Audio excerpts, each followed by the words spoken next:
think people will exploit you, that you will lose V on GTO? What are you trying to approach? I would say yes. I would say yes for sure. The Jericho too. Oi, irmãos, e aí? Boa sorte hoje. What's up, my friend Cedric? Big Crusher, nosebleed rag, high stakes rag. Yeah, Yeah, he's very cool here to with have you here, us. man. Very, very nice. Some people saying snap call. Shadu said fold. What's up, my friend? Our friend Herman, he was an old player of BrPC, finished his contract and didn't stay with us. Hopefully you've been crushing the games, man. Happy to have you here. So we have some other Shadius, guys saying, Shadius. yeah, our friend Herman. We have some guys saying See you, fold. Shadius. Memphis said, Lee Jam will snap call. Come on, no Snap one moves. snap calls here, right? Even if you're gonna call, you're not gonna snap call. You're gonna spend some time in your time bank here. Yep.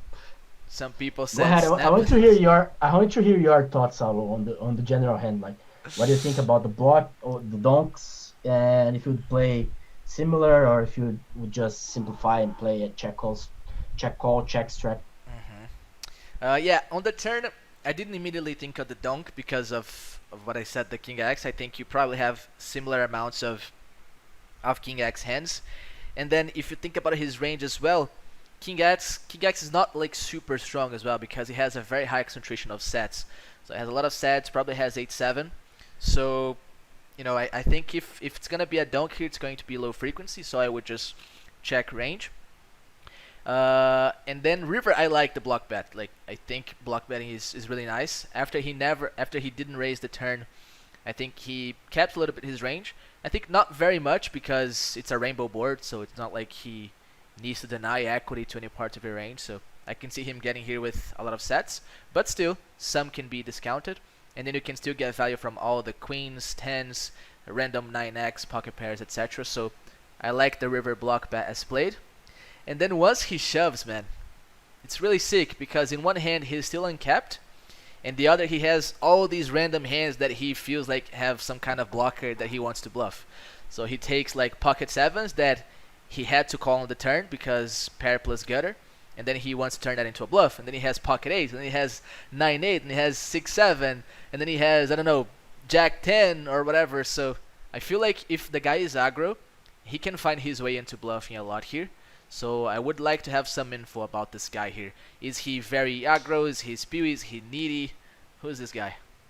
Yeah, a friend said that he's spew, but with all due respect with MTT players, but like a spew MTT player, It's I'm very not that hard to sure. find, right? Yeah, very hard to find. So yeah, I think I thought at the time that was a mixed strat. Even run the RNG, but I Oh like yeah, you run ran the the RNG for the yeah call. yeah yeah I run the RNG, and I decided to just fold. Oh, you folded. Ah man, I was hoping that you had called so we could see Yeah. No, I showdown. thought it. That's No. sick. Yeah, I think I would have folded in your shoes as well. It's a really really sick spot. Cedric said MTT player equal call. Oh, do you think that? Like MTT's players are more aggro in those spots? Yeah, that's an interesting read you have there. Yeah. Um, Jircinho said 5k now is considered nosebleed stake. Nosebleed, not sure, but I mean, who cares, right? It's a very high amount of money here for sure. yeah, I don't think it's considered nosebleed. I think Yeah, nosebleed it would be like 10k and L plus, I think 20k plus. 20k. I think Cedric might knows better. Yeah. They go crazy in cash law. Yeah, I do think in general, but at 5k, uh, not sure. But yeah, I really respect what you're saying. If you want to see you want to see the tree where we can take out Yeah, yeah. our doubts. For sure, for sure. Let's see if we can find out about this play. Hopefully I can find the tree here without messing too much. And you can interact with the chat as I do here. Yeah. Let's see here then. Versus random would be always fold, right? Versus random, I wouldn't be donking. Like, it's already a gray zone, and at 5K and now that it's not like my main play still. I think it was just because I was very focused at the time and very and I was very sure about the this playing at least a little bit expo. But in general, I would avoid those plays, and I would avoid those plays versus someone that I don't know. The Jericho Brazilian guy, yeah. Thanks for the kind words, Jericho, our friend. Is Villain Fisher reg? Yeah, he's an MTT reg. MTT reg that plays very high. Yeah. So Saulo have the tree here. Yeah, so I got the tree here, 965 Rainbow TG versus Small Blind. Have the C bet strategy, so mixing some some medium bets and 2/3 bets. So I think anything in between that is totally fine. Ace King is betting 40%, checking 60, so pretty standard. And here, To be Villain honest, is I would check more in yeah, practice. I would too I would as think it's well. more. I'm actually kind of I'm kind of surprised. I guess it's surprised. because in Yeah. these sims we have all those mixed strategies from Monker where we 3-bet 6-5, we 3-bet even some pocket sixes. In practice, I don't 3-bet sixes from small blind, for example, against UTG, so I guess there's gonna be some Don't say differences in that loud, pre-flop bro. ranges. Yeah. Giving up Board info with here. 6 versus Saulo hijack versus small blind, just Bomb any two cards. bomb anything. And then Villain here stabbing even more than I expected to, like 62% bets, 38% checks, and having a lot of bets. But then you see that stuff we were talking about, like he can't bet tens all the time. Like tens has to check back 50% of the time, jacks has to Yeah. check back 40% of the time. Even queens is checking back 22% of the time. So a lot of I had to people. bet a lot of the airs like king queen. Yeah, look at this. Like King Queen is almost pure bet. King Jack 75% bet. King 10 72% bet. So he really has to try and find those random bluffs. And even Ace King, like Ace King is kind of surprising. I would expect Ace King to mostly check in the spot, but even Ace King he's betting here, so pretty cool.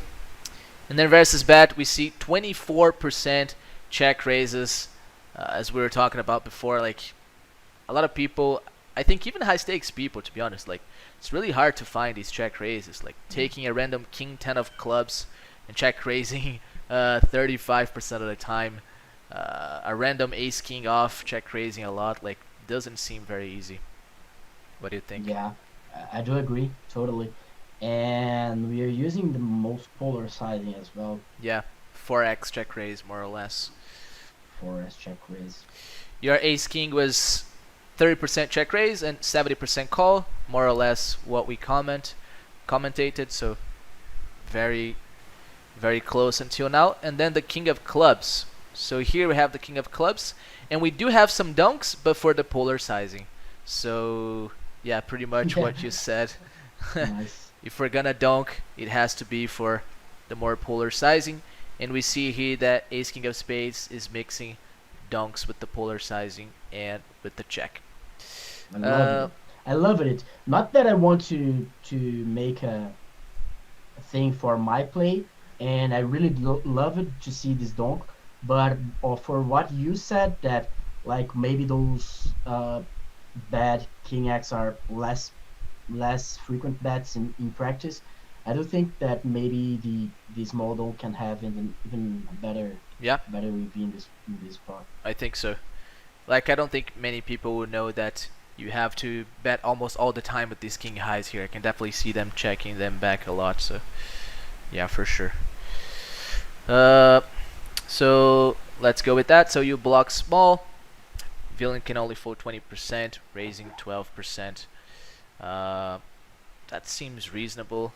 Starting to Yeah, fold already some tens. he's not raising many strong kings, Yeah, which is reasonable. And in practice, I wouldn't expect that as well. Like to see some king queen, but ace king, I would do expect, and I would expect. Hmm, yeah, I'm kind of lost in this one. Like pocket nines and pocket sixes. Not sure. I think it's very player dependent. So yeah, very can't say player anything dependent about for it. sure. I can see some players raising, I can see some players just calling, so tough to say. Then we have the Jack River. So blocks again with your hand. Very, very good play, as we mentioned as well. I would have played the same if I had donked the turn. Very bad. And then here, that's what's gonna happen. It's gonna face a lot of jams with the nutted portion of the range. So sixes, nines, jacks, king, jack, kings, ace, king is mixing. And then the bluffs are 10-9. I saw someone mention in the chat the villain would have 10-9. So he has to bluff 10-9 and some 9-8. And then 8s and 7s are just almost pure folds. So yeah, I can see some players over bluffing here for sure. And your hand is mixed. So yeah, you almost played exactly like Solver. So almost GTO zinhao here. Just the donk sizing was a bit small, but Yeah. very, very well played. All right, Yeah, nice. let's see. You guys want to say something about this hand? Poker Pironi said zinhao was always a nit. Nothing changed. What do you have to say about this guy? Jesus Christ. Yeah, exactly the opposite. I wish I would be. I Zinhao, wish man. I could be more neat, to be I honest. remember I was playing 25 NL. zinhao was already like 53 on soft flop. This guy has never been a nit in his life. All right. All right, we have here UTG Rider says villain fish or reg. It was a reg. Tricky spot if you look at your range. This hand could be fine to call. Yeah, it's a mixed strategy hand here on the river. You could call sometimes. If villain is playing, balanced, it's a 0 EV call here on the river. All right, that was nice for a first hand. We spent more time than Yeah. we had planned to. All right, what do Do we you want to have see some? next? If you have some of yours, I think it would be nice. Let me see if I have some hands here from this month. Haven't played much with this life of being being stable owner. It's hard to balance, Yeah. right? How do you feel about balance Yeah. the life of running a business and grinding a lot? Yeah. Studying, grinding, running a business, and giving coaches have been tremendous challenge. They have been a lot challenging as well. But I think it's like the best thing I did because we have a lot of resources that we can delegate a lot of stuff that we should expand by our own. Mm-hmm. And my schedule right now is very nice. And in April to the rest of the year, you guys will see me way more at the tables. February I just took to see stuffs of the team, and I didn't grind much. Mm-hmm. And yeah, I think I will start to grind more and right now. But yeah, I do think it's very balanced. What about you? Yeah, I think if you're trying to do both things, you gotta have some balance. You gotta have some routine. So know exactly what you're gonna do in your daily schedule because it's either easy to spend too much time on the team or spend too much time studying and grinding. So the only way is to try and be balanced. I have a hand here that we can talk about, which was against one of our viewers. So that's Awesome. that's probably gonna be a nice thing to do. And I posted this in our BrPC Discord channel. Maybe you saw before, but maybe not. Let's see what you think of the hand. So this hand was 1KNL, was in the beginning of this month. Played against the Jericho 2, Nosebleeds Crusher. So I open on the button and he 3 bets. I think here, standard, we can only call. And then he bets small. So already is an interesting spot here. Not with our hand, I guess, but with our range. Do you have some raises here? How do you play your range here in the spot? Hmm. That's interesting. I definitely think that in practice, it depends on the player. I would just try to play more closer to GTO, as someone asked it on the chat, like this don't bet about the don't better. Are new studies of MDA or just trying to go closer of GTO? Going closer of GTO and some using some MTA tendencies. Not like that I studied this line and this line is overcolored or anything like that. It's just that I think like how the ranges works.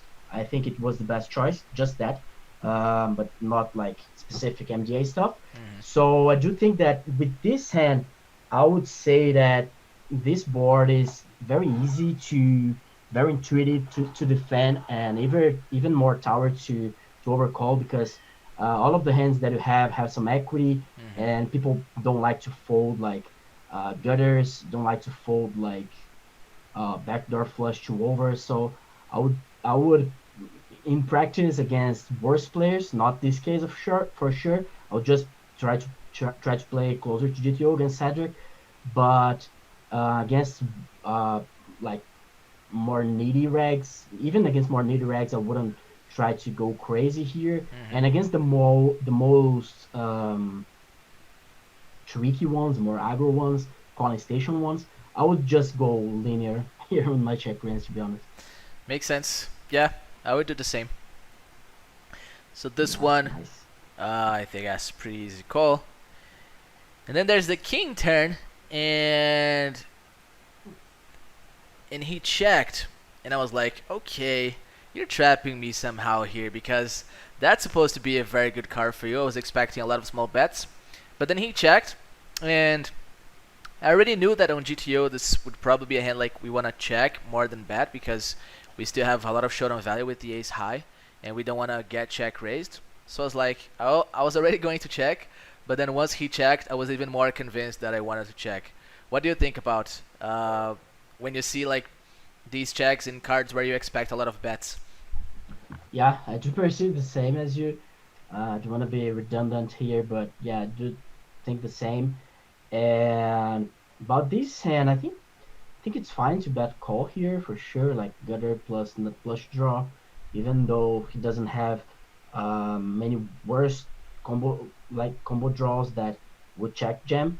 So I would feel, yeah, I do think it's fine, but I would feel a little bit uncomfortable by calling a check jam. Yeah. And Cedric is crazy enough to check jam a lot here, so I'll definitely play just a check behind. And I think we have some showdown values still, even on the king. So Yeah. I would even call down in some rivers. So I would definitely play. I would play basically a more polar strat. Yeah. Um, Not sure about the sizing though. Yeah, I think the sizing makes sense to be more polar as well. Hmm. So yeah, I would. But this end, I would. To be honest, I would just pure check. Pure check. Cool. Yeah, I feel the same. So I checked here, and river came the five of hearts, and he bet half pot, which was interesting. I don't see many people using the sizing, although I do think some hands want to bet the sizing here. And I was like, well, man, my hand looks like a very good bluff candidate. Because I thought, like, if he had clubs, he would either just barrel, especially ace-x of clubs, he would either just barrel the turn or not reopen the river, right? I don't think he's going to bluff ace-x of clubs on a river where he can still have showdown value. So it's like, okay, I don't block folds, and I maybe still block some hands like ace-5 of clubs, which is a hand that he could play that way. Like checking the turn because he has a pair and a flush draw, and then Yeah, for betting the sure. river. So how do you think of this? I just jammed, and for my sadness, he ended up calling and had the ace-5. What do you think? Yeah, I think that's very aggro. Um, All right, Zinhao calling my play aggro. So all right, that's a good thing. Uh, yeah, so what do you think? Cedric said my size is not so good here. I do think you have you have still have equity to call down. Maybe you can just free roll here if you have like good call and he will overfold. I never expect Cedric to overfold, to be honest. So Come on, don't give in, fool. yeah, no, I'm kidding. Now the meta game changed it, so you start to fold everything. Cedric now Uh, knows you never bluff him. yeah, never bluff him. Yeah, so what do you I think? You're kind of how do we say in Portuguese? Em cima do muro. Come on. Do you Yeah, like it? Do you not like it? Would you have played the same? I don't. I would play as a call. I don't like it in general because you would have to fold hands that are too strong in absolute value compared to relative value. Like just forgetting about who I'm playing against. I would Mm-hmm. never play like that. Yeah. So Spill Saulo.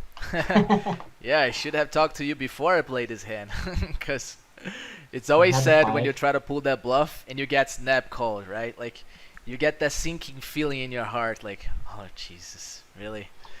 Yeah, but you're blocking the hand that the type of the hand that he would have. So Yeah, it's not that bad.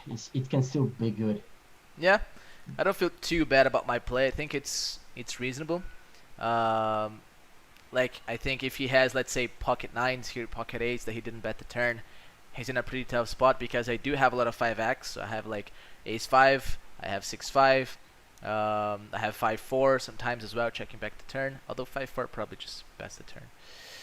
And then yeah, so I don't feel too bad, but I guess it's very marginal. I'm not sure that is like high V to call. I think it can really be good.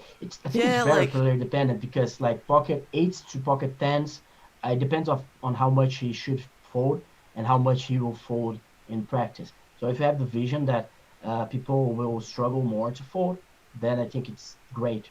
yeah. If you have the vision that I have the vision that it's less towers to be folding those type of hands. Mhm. Not sure. Yeah, I Not thought not about don't calling have. as well, but I felt like half pot. This feels like a that kind of mergey sizing you pick with your Yeah, good for but sure. not great hands, And I was like, yeah, calling maybe not so great, but raising probably looks good, with this combo. So I went for it, but not not. Good. Oh, so Cedric is saying good bluff in my opinion. Well done. So all right, I guess it was not too bad. I guess he would fold pocket nines here. Yeah, I'm hoping he would. How much do you expect Okay, he cool. checks the turn with sevens and queens? Yeah, that's the trickiest part of the hand. That's the trickiest part of the hand because I don't have much vision how he constructs his turn range. I can see a lot of people just betting range on this card. I can see a lot of people just betting a lot of airs and then slow playing some good hands. So I didn't have much vision. I tried to pick a hand that I thought made sense in GTO, and I saw later I on the think this solver one that makes sense. yeah, it was okay. So I think it's fine. Cool. Wouldn't it be better to bluff ace jack of diamonds, ace jack of spades? Um,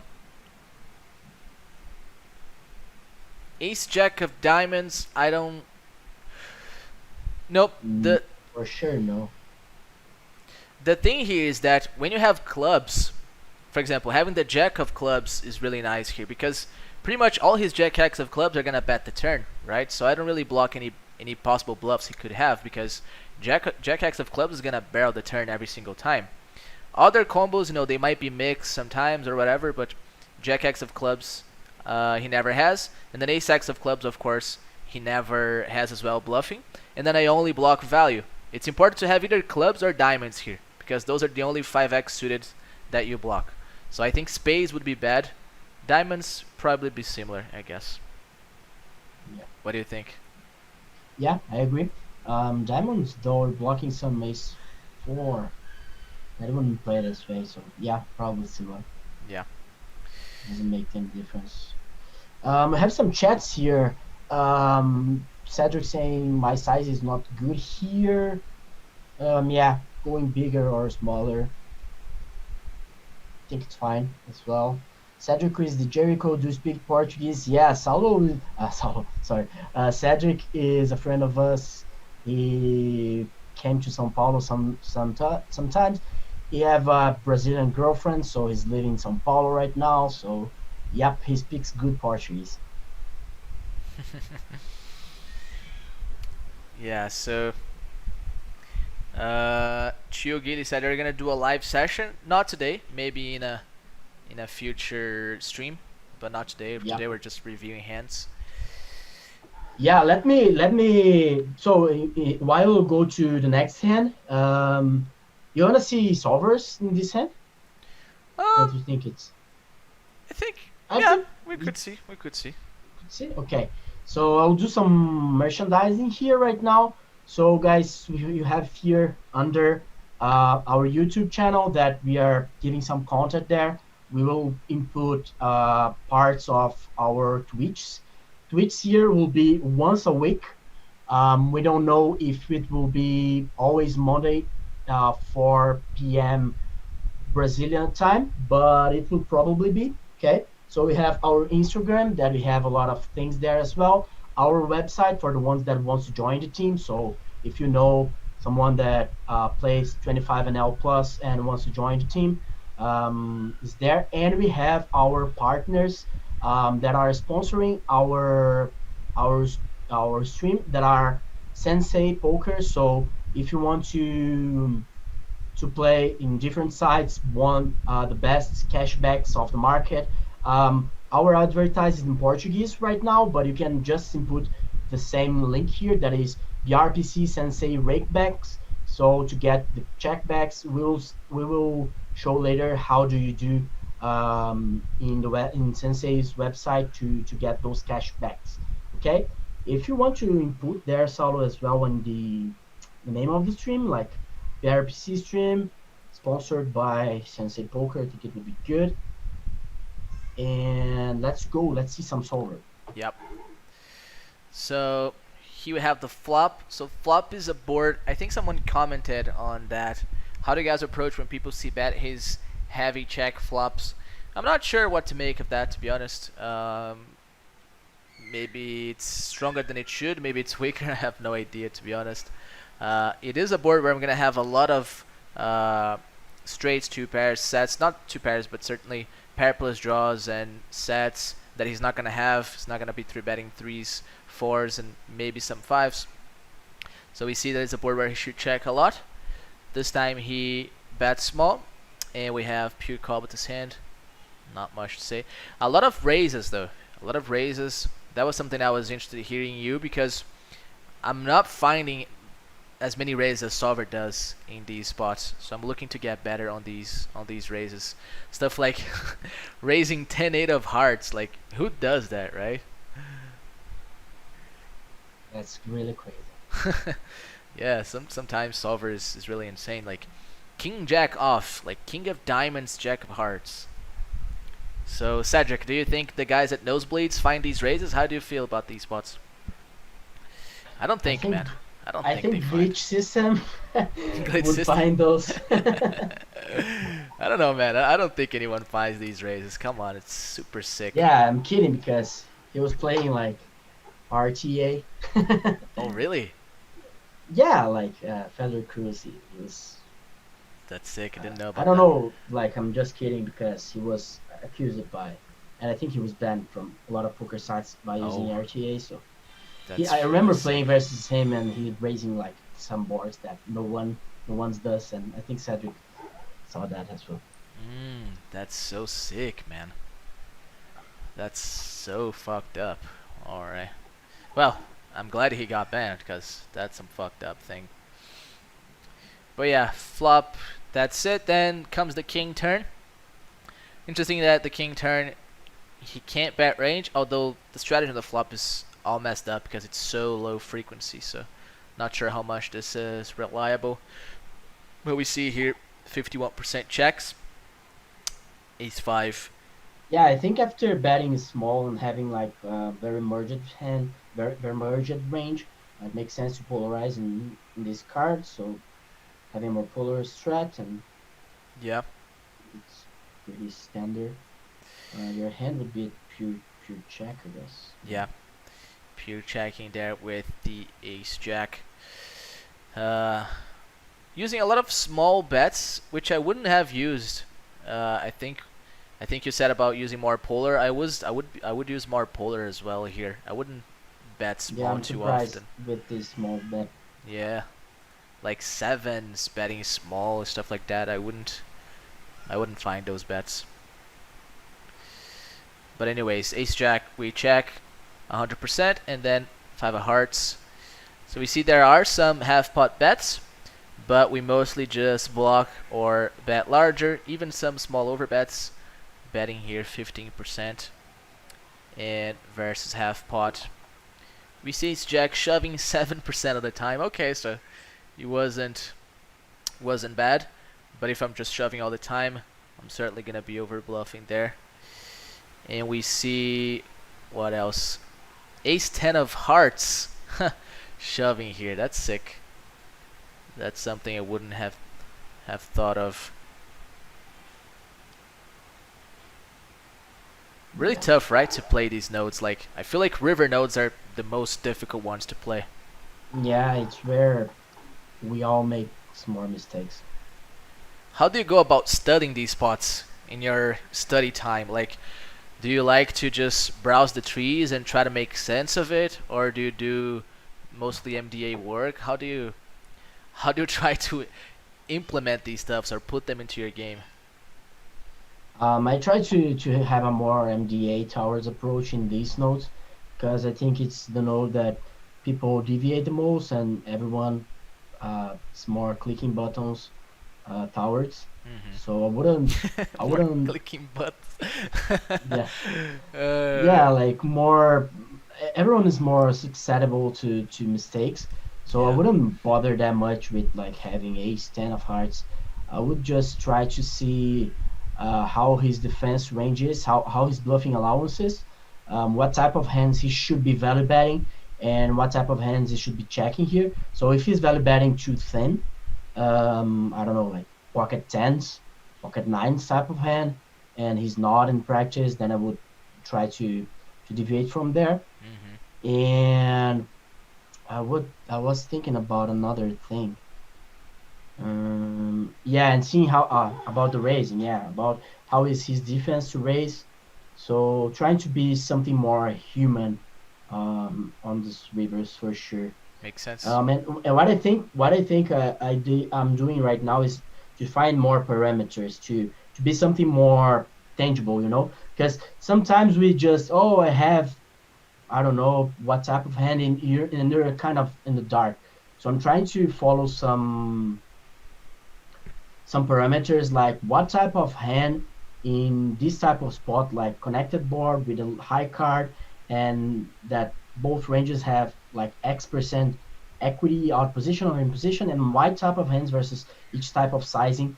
And I'm focusing a lot of them on the odds right now, especially on the previous streets to see equity realization and equity, what type of hand I should be calling because I do feel like a lot in the dark, like just not knowing exactly what type of hands I should defend. So I think just finding some parameters is the way I'm trying to go. How about you? I think that makes perfect sense, and I think it has something to do with what I was about to say, which is that it's very tempting to be very perfectionist with these stuffs, right? Like you see these grids and you want to put it out into your brain and become that crusher that can find all these low frequency spots. But can't we really though? Like can't we really get this level of precision? I think that's somehow in utopia. And we gotta do exactly what you're saying, like finding some parameters, finding some things that we can hold ourselves to try and make sense with the strategies and find better ways to apply the strategy, right? Because this is some very nuanced stuff. Yeah, totally agree. Totally. Awesome. So let's see the chat here. We have, is this a PO2? Said Rabbit BX. No, this is the older version of PO. We haven't upgraded yet. Zilder said, when do you look for deviating from solver against an unknown player? Do you look to play GTO or you adapt to the general tendencies of the field? What is easier to do? That's a good question. Do you want to take a stab at No, go that? ahead. I was talking a lot. Okay. So, obviously you guys know that we study a lot the population tendencies. If you don't, well, you know now. So in BrPC, we have this approach. Obviously, we study a lot with theory, and you guys are seeing this here. We study a lot of GTO solutions, but we also want to understand how the field plays, right? We also understand how the population plays because a lot of these stuffs is very hard to implement, and we don't think many players in the world are capable of getting so close to the theory. So we obviously study MDA. And MDA shows us when those deviations that the pool makes are the biggest. So we focus on exploiting them on those spots where they deviate the most. In spots where we see they don't deviate the most, they don't deviate much, then we try to play more close to balanced against very good players, for example, like Cedric. They're gonna be able to see what we're doing. We don't do many like huge exploits because we're gonna be making ourselves exploitable. So it's just a game of understanding where they're fucking up the most, and then going for that, and then knowing also the spots that they are just playing very good, and there's not much we can do. We gotta also play close to theory.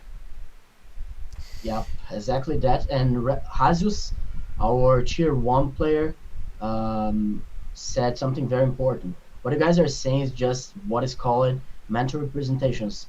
It is well known in literature that the best performers have that very well developed. So yeah, I think it's a path, a road to try to go the deeper that you can, like the best that you can in mental representations, like trying to make associations about. Because if not, you're just like, oh, I'm gonna call top pair here. I'm gonna call all the pairs against that sizing. But why? Why you're doing that? If you can go with mental representations, if you understand why, and that's why I'm always saying about math, about poker. So if you understand the odds that you have, the equities that you have, the range versus range equity that you have in the earlier streets, the equity realization that you have, then you can solve the puzzle for yourself, and you don't have to like just memorize grids and stuff like that. Awesome. Yeah, memorizing this stuff would be a really tough work. So I think Yeah, that's exactly what you should try to do.